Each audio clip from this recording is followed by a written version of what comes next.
আমাদের কোনো কন্টেন্ট আপনাকে কোনো ধরনের বাই সেল সিগন্যাল বা পরামর্শ প্রদান করবে না। এজন্য স্টক সাপোর্টার টিম আপনার কোনো ধরনের ফিনান্সিয়াল লসের জন্য লায়াবল না। ধন্যবাদ। আসসালামু আলাইকুম ভিউয়ার্স, কেমন আছেন? আশা করি সকলেই ভালো আছেন। সকলকে স্বাগত জানাচ্ছি stock supporter presents daily market index আপডেটে। আজকে কিন্তু মার্কেট একটা বড় ধরনের বুলিশ ক্যান্ডেল দিয়েছে বা বুলিশ একটা আপনার পজিটিভিটি দিয়েছে। 82.10 পয়েন্ট বেড়ে 49.76 এসে ক্লোজ হয়েছে, যার ভলিউম হয়েছে 28 ক্রোড় এবং ভ্যালু হয়েছে 573.46 ক্রোড় এবং ট্রেড হয়েছে 1,69,260টি। মার্কেটে আজকে 278টি স্টক আপ ট্রেন্ডে ছিল, নিউট্রালে 45টি এবং ডাউন ট্রেন্ডে 73টি। মার্কেট সেন্টিমেন্ট বুলিশ এবং 68.47 পয়েন্ট। আজকের টপ স্টক গেনের আছে রিজেন্টেক্স, এরপর আছে রূপালী ব্যাংক, তশরিফা, রহিম টেক্স, এবি ব্যাংক এবং এক্সিম ইম্পোর্ট ব্যাংক। এছাড়া অন্যান্য কয়েকটি স্টক আরও হল্ট হয়েছে, পজিটিভ হল্টেড। অন্যদিকে নেগেটিভ নেগেটিভ হয়েছে রেকিনজা, প্রাইম লাইফ, তৌফিকা, ফুডস অ্যান্ড লাভেলো, সাইফ পাওয়ার, মেঘনা কনডেন্সড মিল্ক, অ্যাপোলো ইস্পাত। আজকে মার্কেটে টপ সেক্টরটি হচ্ছে টেক্সটাইল, এর পরবর্তীতে আছে ব্যাংক এবং টপ সেক্টর বাই ভ্যালুতে আছে ব্যাংক সেক্টরটি। এবং ব্যাংকে যদি আমরা দেখি, আজকে কিন্তু ব্যাংকের একটা ভালো ধরনের পজিটিভ একটা মুভমেন্ট গেছে, মানে ব্যাংক আজকে লিড করেছে মার্কেটে। আর আমরা সাধারণত দেখতে পাই যে মার্কেটে যদি ব্যাংক সেক্টরটি যদি রান করে বা মুভ করে, তাহলে অন্যান্য সেক্টরের আপনার মুভমেন্ট কিন্তু কমে যায়, যেটা আমরা এই সেক্টর বাই ভ্যালুতে কিন্তু দেখতে পাচ্ছি।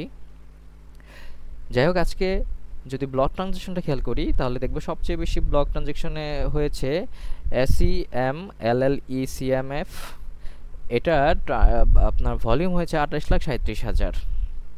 তো চলুন আজকে আমরা স্টক সুপার চার্টটা দেখি। সুপার চার্টসটাতে আমি গত দিনের আকানো আমার ওইটা নিয়ে আলোচনা করব, যেখানে আমি বলেছিলাম যে আমরা এই বক্সটার কথা বলেছিলাম যে বক্সটা কিন্তু উপরে উঠে একটু নিচে নেমে বক্সের ভিতরেই কিন্তু ক্লোজ দিয়েছিল গত দিন।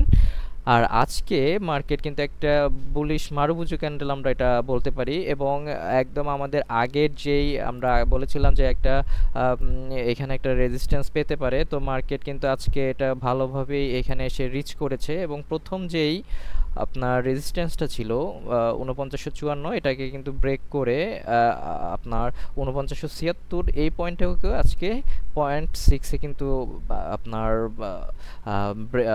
এখানে এসে ক্লোজ হয়েছে।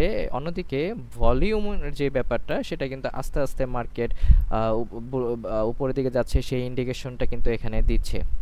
এবং মার্কেটে আরএসআই এখন 67 পয়েন্ট। এই 67 পয়েন্টে হয়তো একটু পরে বা দু একদিনের ভিতরে হয়তো আমরা একটা কারেকশন দেখতে পারবো মার্কেটে, যেহেতু আরএসআই ওভারবট পজিশনে চলে গেছে।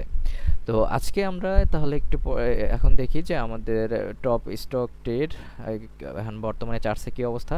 এখানে রিজেন্টেক্স নিয়ে আমরা আলোচনা না করে আমাদের গত দিনের হল্টের স্টকটি নিয়ে আলোচনা করি। গত দিনের হল্টের স্টকটি যদি আমরা দেখি যে রূপালী ব্যাংক। রূপালী ব্যাংককে আমরা বলেছিলাম, এটা আমার সেদিন সেভ করতে খেয়াল ছিল না, তো আমরা সেদিন যে আলোচনা করেছিলাম সেটার কথা বলি। আমরা বলেছিলাম যে এই পয়েন্টটাতে এসে যখন মার্কেটটা এই পয়েন্টটাতে এসে একটা রেজিস্ট্যান্স পাওয়ার একটা কথা ছিল, সেখানে কিন্তু মার্কেট রেজিস্ট্যান্স পায়নি। কেন পায়নি সেটা বলেছিলাম যে ভলিউম গত দিনের তুলনায় ভলিউমটা কিন্তু একটা পজিটিভ মুভমেন্ট দিয়েছে, এবং সেক্ষেত্রে ম্যাকডিও একটা পজিটিভ মুভমেন্ট এনেছিল। এবং আমি বলেছিলাম যে এটার পরবর্তী রেজিস্ট্যান্স মোটামুটি হতে পারে 2350-এর মতো, যদি 2330-এর মতো। আমরা বলেছিলাম যে এখান থেকে একটা হল্টেড পর্যায়ে গেলে হয়তো 23 টাকার আশেপাশে যাবে। তো এখন আমরা যদি এখানে দেখি যে মার্কেটে আসলে এটা কখন আপনার বাই সিগন্যালটা দিয়েছিল, এটা যদি আমি এরপরে যদি এখানে যদি অ্যাড করে দেই, দেখেন এখানে যখন অ্যাড করে দিয়েছি, তখন এই পর্যায়ে এসে কিন্তু একটা আপনার পজিটিভ একটা বাই ক্যান্ডেল, দেখেন এখানে এই যে পিন বার যুক্ত একটা বাই ক্যান্ডেল ছিল, এবং এরপরে কিন্তু একটা বুলিশনেস দিয়েছে এই দিনটাতে সেখানে 1710 এর কাছাকাছি ছিল, এবং সেটা কিন্তু আজকে আপনাকে 30%-এর মতো কিন্তু আজকে প্রফিট দিত। তো এখনও মার্কেটে এটা যে পজিশনটাতে আছে, এই পজিশনটাতে আমি যদি দেখি, আমি আপনাকে এখানে ট্রেন্ড লাইন একে কেন বোঝাচ্ছি, মার্কেটে আমরা যদি শুধুমাত্র সাপোর্ট আর রেজিস্ট্যান্সটা যদি আমরা ভালো মতো বুঝতে পারি, তাহলে কিন্তু আমরা সেখানে স্টপ লস এন্ট্রি বা সিঙ্গেল সিগন্যাল পাবো, সেল সিগন্যাল পাবো, এই যদি ট্রেন্ড লাইনটা বুঝতে পারি। যাই হোক, এর পরবর্তীতে আমরা যদি দেখি এই ট্রেন্ড লাইনটাতে আছে 23-30, তার মানে হচ্ছে মার্কেটে এখানে একটা কারেকশন মুভ, স্টকটা এই জায়গাতে একটা কারেকশন মুভমেন্টে যেতে পারে, এখানে একটা রেজিস্ট্যান্স বাধা পাবে। তবে অবশ্যই এটা কিন্তু আপনার এই ভলিউমটাকে কিন্তু ক্রস করতে হবে। অন্যদিকে দেখেন আমাদের আরএসআই কিন্তু এখন 70-এর উপরে একটা ওভারবট অবস্থায় চলে আসছে।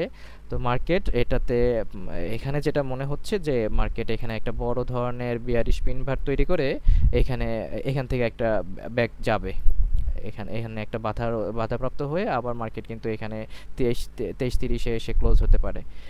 তো দেখা যাক কি হয়। সবাই ভালো থাকুন। আসসালামু আলাইকুম।